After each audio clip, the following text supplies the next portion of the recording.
Add roles. Next.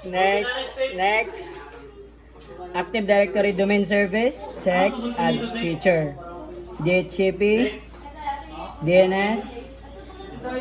Expand file storage. Expand gyapon. Vlogger yan. Abos. Print document.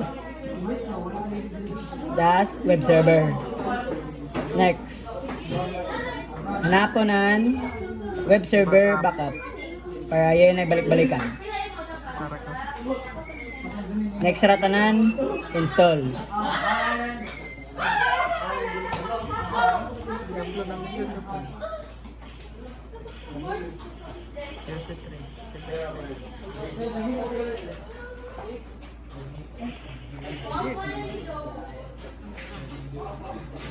Dapat ang video. Diyan yung video.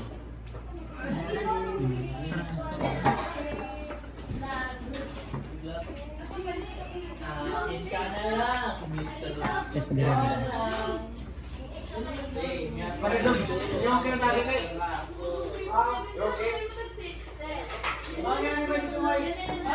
Direct mo basa ka. Direct mo basa.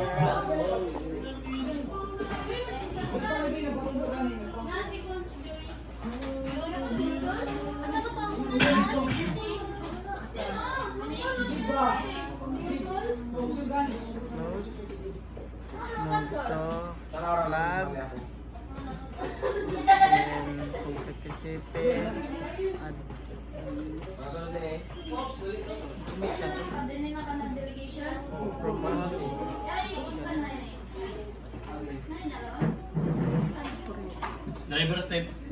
Add forest css.org.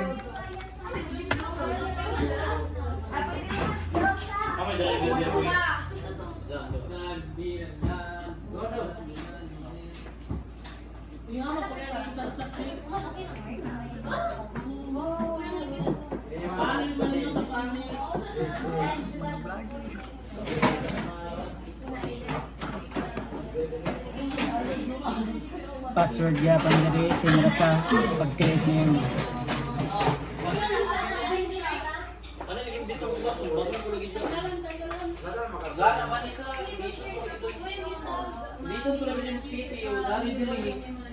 Kakibit mo ano kung kabulo. Pato to yan. Kakibit mo kung Password dira gyapon. upload YouTube. Kamay hanap. grabe. Daboy viewers mo boy tapos mo. Kuno ko Mr. Beast. Tanay. Ano printer? Ano? Huy, tubag. Printer? Zakto na yung icon na printer. Beso yun. Tanay. Icon na printer. Tatuway nga yan. Dash ran nga yan. Ayan, turn dash. Tatuway yan sila.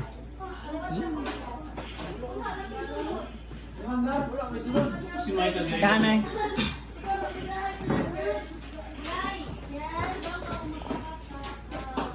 Baka grenade. Ito si Justin na ba yun?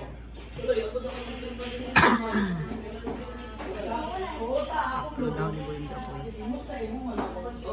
Bagas kami at mga Counter-Strike dito. Tagamit na. Bagay o, kaya ba nga to? No restart na yung mag-weather ka na. Ma-restart na ba? Ma-restart na yun eh.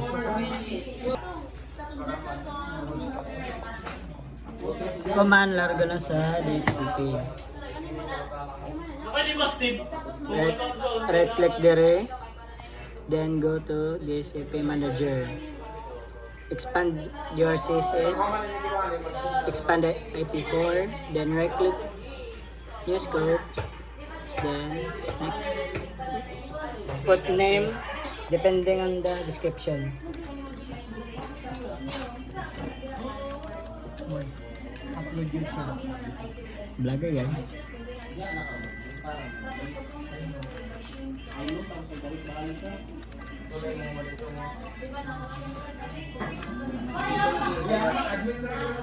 And default gateway ni sa batang.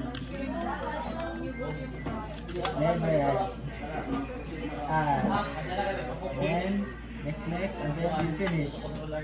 Then DNS. go to DNS. Right click DNS manager. Dodo. Expand forward lookup. Expand CSS. Right click properties. Check the box. Apply. Okay and okay. Go to reverse. Right click. New zone. Next. Then add your internet ID. 1, 2, 3.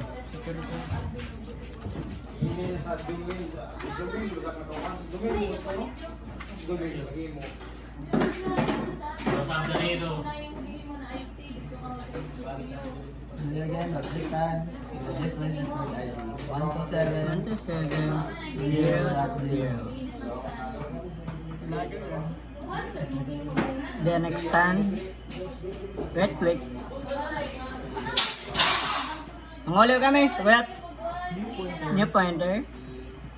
Boy, Add 13. Dick, operation mo di assist point pa dito. Then Wapra. open. Same. Open CSS. Okay. Check the box.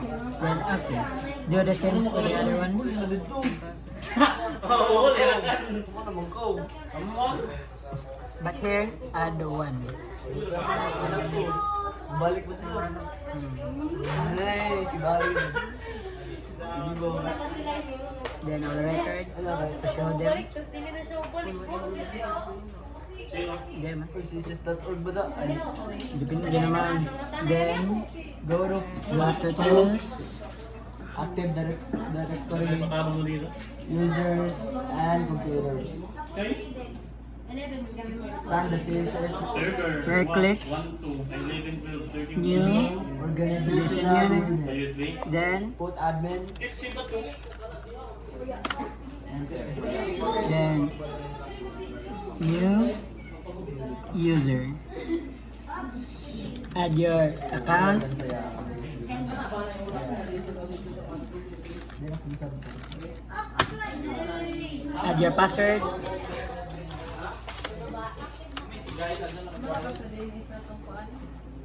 Always check for the password never expire. Then next. Then create another one.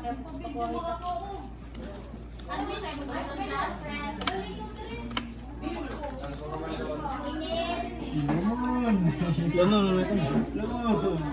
Pero sa kan lang. Panik yan. Si Rosano ba yun? Then, well,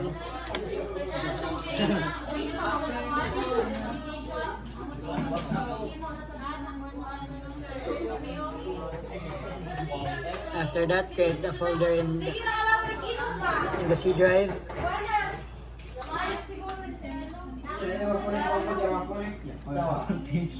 Tama.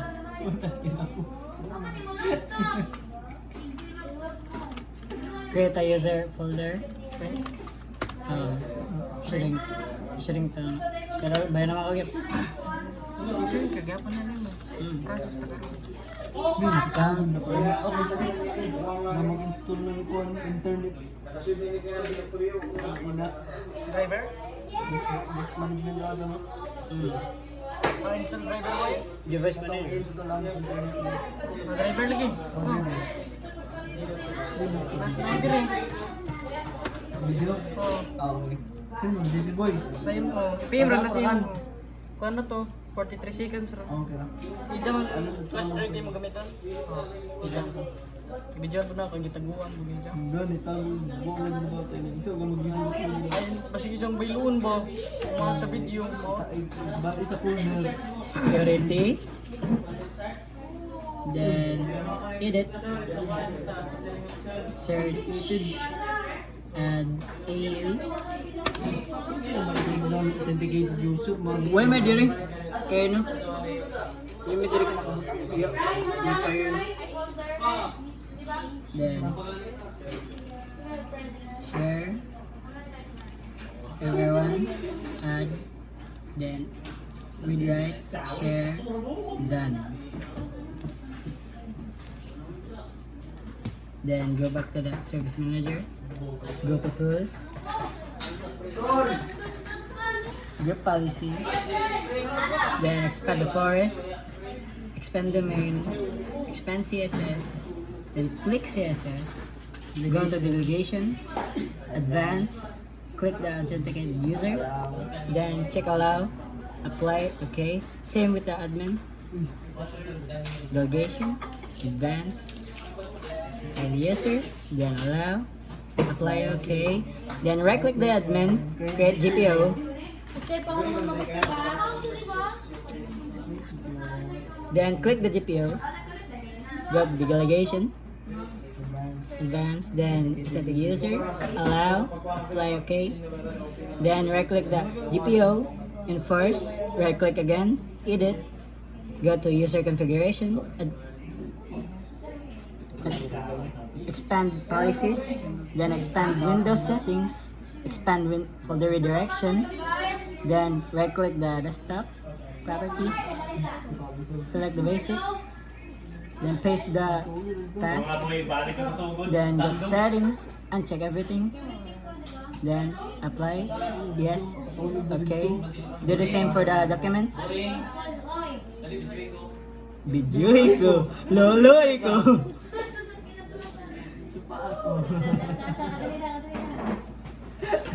After we're done, press Windows R, then type CMD, then type Kandog sa GP update router kaya ito / force. sa pandog pa rin sa likod. Wala pa akong policy. Wala.